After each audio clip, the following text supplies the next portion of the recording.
The reason your life is not changing is not because you don't know what to do. It's because you're avoiding the version of yourself that actually does it. And most of you won't admit it to yourself.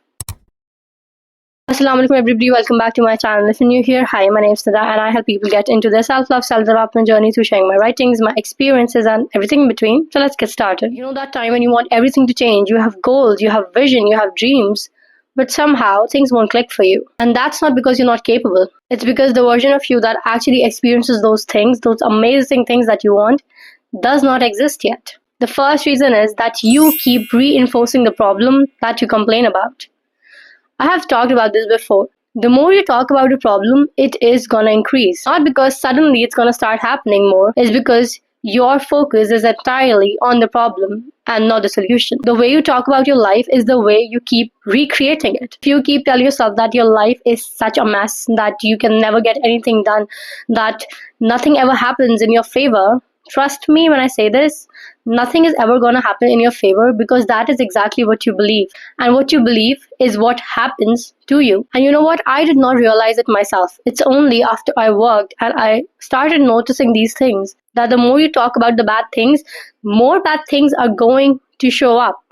And it's not because they just appear out of nowhere. It's because your entire attention is on that area of your life. I'll give you a very simple example. If I tell you that today you're going to count how many black cars you saw on the street, and by the end of the day, you're going to tell me how many cars did you actually see. I'm sure by the end of the day, you will have seen some 20, 30 black cars. And it's not because there were only black cars there. It is because that is where your focus was. And that is why you were able to spot them. That's exactly how it works. When you keep complaining about something, when you keep complaining about the problem, and no, I'm not trying to invalidate your struggle. Everybody struggles. Everybody faces adversity.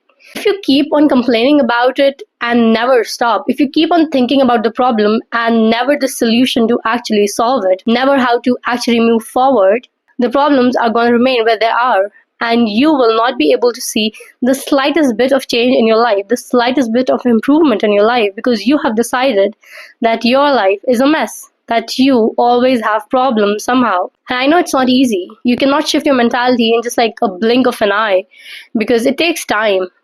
But until and unless you start, you won't be able to move forward. It's not just about your problems or the way you talk about your life. It's also related to how you talk about yourself, the way you talk to yourself. Brings us to the second point, which is people often mirror the way you treat yourself. It's a very common practice to say, oh, I'm so stupid. When you make a mistake, you say, oh, I'm so dumb.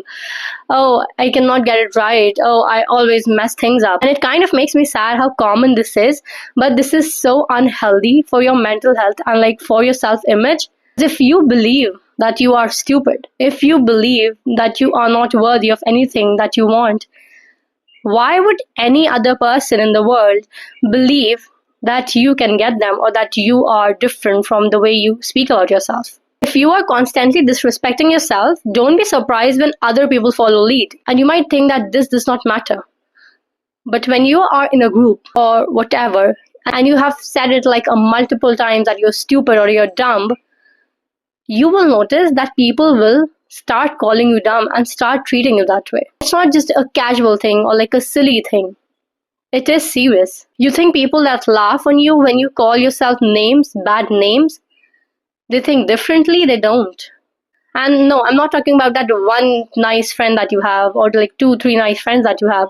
But mostly, this is how it goes. The one person that believes and calls themselves names, the one person who keeps on telling people that, oh, I'm just like that, I'm so messy, I keep on messing up, I'm so cringe sometimes, people will start thinking that about you too, because you are training them to treat you like that. The third reason might be that you don't love yourself enough. And as simple as it may sound, it's not just about going on shopping sprees. It's not just about having a spa day. It's not about taking a day off, going on solo dates. One of the highest forms of self-love is discipline. It is knowing that when you're supposed to push yourself and when you're supposed to be gentle with yourself. And I want you to think for a moment right now. Do you actually love yourself enough to finally make the changes that are required to be a better version of yourself? That is required to change your life. And I'll tell you something, since the day I've started my self-love journey, I can assure you that everything, almost 90% of the things, boil down to self-love. Actually, anything, whether it's your career, whether it's your relationship, whether it's your parents, your family, whatever area it is in your life, everything comes down to self love. Do you love yourself enough to change? Do you love yourself enough to push yourself so that you can be in a better place than you are right now? Trust me, if you truly cared about yourself, like if you truly did, if you sincerely did, you would not be choosing something that harms you. You would not be staying in a friendship that is not beneficial to you. Before you guys start commenting, by beneficial, I don't mean it from a selfish point of view. By beneficial, I mean that if you truly loved yourself, you would surround yourself with people who push you to become better and not just tolerated who you are right now. If you have friends that never ever call you out on the wrongs that you do, if you have friends who never tell you that you can do better or that you're supposed to change something that is harming you or the people around you, if there are people in your life that don't do this, that don't give you constructive criticism, I am sorry, but what are you even doing with these kind of people? And as harsh as it may sound, it is better to cut these kind of people off and stay alone than to be surrounded by them. Because if they cannot push you right now, if they cannot inspire you, if they do not encourage you to do better, when one day you'll finally do better, they'll also be the one to keep you stuck where you are. So choose self-love. I always talk about this on my channel. Here we always talk about self-love. And this, as I said before, discipline is one of the highest forms of self-love. Start doing things. That idea that you have been sitting on for the longest time, start implementing it. Start researching about it. Start learning about it. Start educating yourself on different topics. One of the things that I've personally noticed is that you cannot grow. And by growth, I mean the hardcore growth where you like put in efforts and hours and you like do the work. But this is what I personally believe and this is what I've noticed. Until and unless you actually have self-love, that growth is not going to come. And even if it does, it's not going to feel fulfilling.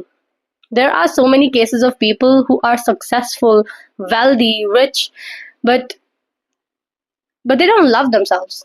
But they don't feel fulfilled. And there have been so many cases when people just throw it all away and start a new life. It is not because they were not successful, because their fulfillment was tied to something that maybe did not mean that much to them. And maybe they thought that once I get this amount of wealth or I buy this mansion or whatever, I will finally be happy. But happiness comes from within. And that is exactly why self-love is important. Not only because you can get successful, because once you get successful, self-love helps you to hold that success. The harsh truth is that you're not stuck.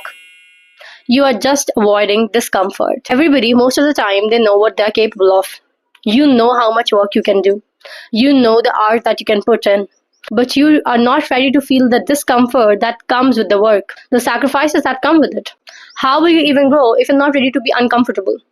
This is something that I had to learn myself, because being uncomfortable is one of the worst nightmares, I think, for most of the people.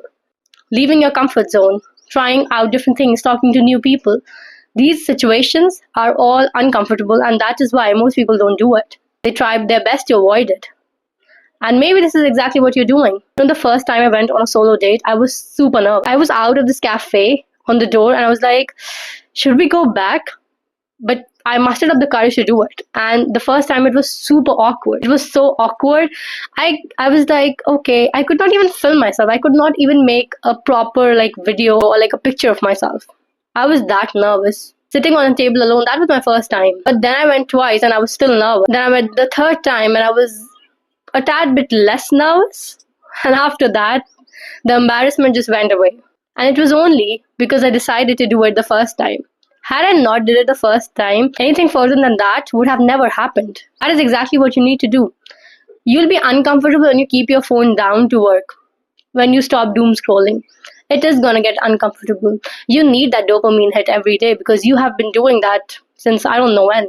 But you cannot move forward. You cannot move to step 5 without doing step 1. And step 1 is to get uncomfortable with who you are right now. And I think so many people just think of discomfort as something bad, being uncomfortable as something bad. But I think it is one of the most important thing to happen to anybody if they really want to grow any area of their life. You need to get uncomfortable. Be okay with being uncomfortable. Embrace it. It's not easy, I know. I've been there, I've done that, I know how it feels. You will want to run away. You will want to just stop all your work and go back to your old life. But if you actually want to do this, if you actually want to change yourself and your situation and your environment, you need to be okay with being uncomfortable. And I think this is exactly where most people get stuck. As soon as the discomfort comes, they back off. The fifth point is that you are afraid of the version of you that actually has discipline. And I know this might sound weird, that who is even afraid of themselves being better? And I could not understand it either until I finally experienced it. The reason is that if you finally start doing everything that you're supposed to do right now, is the time you lose your current self and your current excuses. You will not be able to make up the same excuses that you do right now. You will not be the person that you are right now in this moment the day you finally start being disciplined about your work. And I think it's a form of resistance, like identity shift resistance. But in order to gain anything, you have to lose something, and that something does not have to be something that you value, but maybe something that is keeping you back, that is keeping you stuck. So to be a better version of yourself, you need to lose the current version of yourself. If you want to be healthy and you want to be fit, you need to stop eating junk food. I'll tell you a beautiful quote. I really love this quote. And whenever I'm in a situation where I'm like, oh no, what should I do? I'm going to lose something, I just repeat this to myself. It's more like an affirmation. I tell myself that everything that I lose creates space for something that I need, or that whatever I lose creates space for something much better than it. You need to have this kind of mentality. Without having this shift in your mindset, moving forward will be difficult for you, because how long will you even be able to run on motivation? Motivation is going to come one day and then it's going to disappear the next, and you are going to go back to your old self. And that is why you need discipline, so that when there's no motivation, you can still do the things that you're supposed to do. The sixth harsh truth is, and maybe this might not apply to everyone, but if it does to you, you already know. The reason you avoid effort is because once you finally succeed, all the times that you were stuck would be your responsibility. You would not have anybody to blame things on. We are very quick to blame others. We are very quick to say that, oh, I could not do that because of this person. I could not do this thing because of a particular circumstance. And it is very easy to blame people or circumstances. But if you tried and you succeeded, you will know, and you will have to admit it to yourself, that the reason you could not do this stuff before, or the reason this thing did not happen before, is because you kept yourself stuck. You were the one who was avoiding responsibility. You were the one who refused to do the work.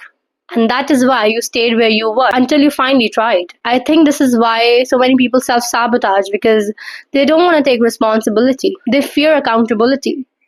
That once they finally start doing the work, things are going to change and their whole life will be their responsibility, and it will be only them who is supposed to be blamed for everything that happened. And I don't mean it in a mean way or a rude way. I mean it in a way when you could have done things but you did not, because you were maybe procrastinating or maybe fearing this whole thing. Last point is, and this is one of the most important points, which is you keep waiting to feel ready. Readiness is not a time. It's not Monday 5 a.m. It's not a new month. It's not a new year. It is a choice that you can make on a random Tuesday at 5:45 p.m. and decide that from now on you won't be the person that you are anymore. And you're not stuck because it's the wrong time. You are stuck because you're waiting for the perfect time that does not exist. Be honest with yourself for a second. How many times would you have started what you wanted to do but did not because you haven't witnessed the perfect time? As long as you keep making up excuses that you're not ready, this thing hasn't happened yet, so I cannot start, or whatever it is, anything is not going to work. No matter how many of these videos you watch, these videos only work when you do. So stop waiting to feel ready and make a choice today itself. And tell yourself that I'm ready, I will do it. And watch how everything starts changing. That brings us to the last part of this video, which is action plan, in which I'll be telling you how to implement these points in your life. First thing is, start noticing the way you talk to yourself. Anytime you catch yourself calling yourself a bad name, I want you to tell yourself a good thing 3 times. If you said it once, 3. If you said it twice, 6. Say it at that very moment. Whenever you catch yourself saying that, for example, you said, I'm so dumb. You will stop and say, no, I'm smart, I can figure things out, and I can get everything done. I am a smart person. I know it's gonna feel kind of fake in the beginning because you'll be like, oh, I don't even believe it. But you will start believing it when you have said this to yourself like 1,000 times. I hope that you don't reach the 1,000 times case, but you get the point. And once you finally change this thing in yourself, you will see how other people are going to start respecting you more because you started respecting yourself. The second thing is, and this can be the simplest thing, do one thing every day that your future self would be thankful for. Like when you look back, maybe 5 years from now, you'll be like, thank God I did this one thing every day. It can be anything. It can be exercising daily. It can be making sure you don't eat out twice a week. It can be reading a book, whatever it is. Just make sure that you do this one thing every day consistently. The third thing is that you are going to put yourself in a position where you feel discomfort. You think that you feel uncomfortable without your phone even for an hour. That is exactly what I need you to do. Keep your phone aside for an hour. Feel the discomfort. Listen to your thoughts. Listen to what is going on in your mind. And the last thing is that you are going to stop telling yourself that I am not ready. Because you will never be ready in your entire life until you decide it. Until you tell yourself that I don't care if I feel ready or not. I am going to do it. And you know what I've noticed? Everybody knows that they are ready. Everybody knows that this is the time when they should be doing this stuff.